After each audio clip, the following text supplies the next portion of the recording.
Hi friends, ఈ రోజైతే మా మేడం గారు అయితే రవ్వ లడ్డు అయితే ప్రిపేర్ చేస్తున్నారండి. దీనికోసం రవ్వని ముందుగా నేతిలో వేయించుకొని పౌడర్ చేసేసుకోవాలి. దాని తర్వాత చక్కెర కూడా పౌడర్ చేసేసుకోవాలి. 2 గ్లాసుల రవ్వకి 2 గ్లాసు చక్కెర అయితే పడుతుంది. దాని తర్వాత కొబ్బరి పొడి పైన వేసేసుకోవాలి. దాని తర్వాత ఇలాచీ పౌడర్ కూడా మనం మిక్సీ పట్టేసుకొని వేసుకోవాలండి. నేతిలో వేయించుకున్న జీడిపప్పులు అయితే మనం యాడ్ చేస్తున్నాము.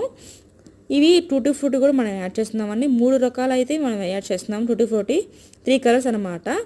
ఇలా వేసుకుంటే మనకు కలర్ఫుల్గా ఇంకా సూపర్ ఉంటుంది. ఈ రవ్వ లడ్డు చాలా టేస్టీగా కూడా ఉంటుంది. మీ ఇంట్లో కూడా ఇలా ట్రై చేయండి.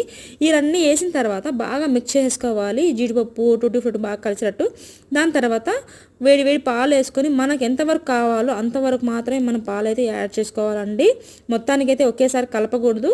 ఇలా మిక్స్ చేసేసుకున్న తర్వాత మనకి లడ్డు చిన్న లడ్డు కావాలా పెద్ద లడ్డు కావాలో ట్రై చేసి లడ్డులాగా ప్రిపేర్ చేసుకోవాలి. చాలా బాగుంటుందండి. Bye bye.